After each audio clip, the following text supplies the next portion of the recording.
À Mbato, les stigmates des affrontements sont toujours visibles.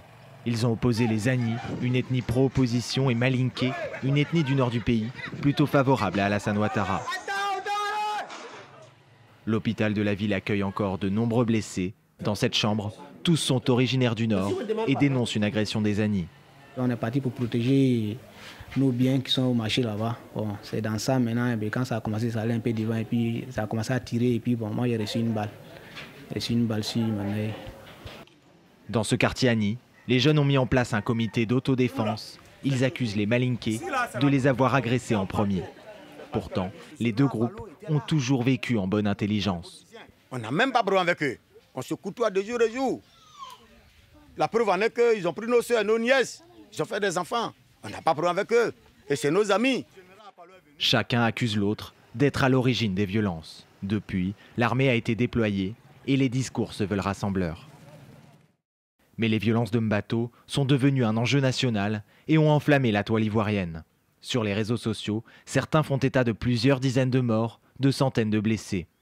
De faux rapports de gendarmerie ont été publiés. Une vidéo de décapitation a beaucoup circulé. Après vérification, elle proviendrait de la ville de Daoukro.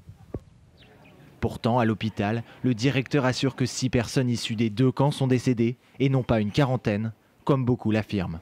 Dire que notre mort, notre toute petite mort pouvait contenir un tel nombre de corps, vraiment c'est des pures inventions, c'est des fake news.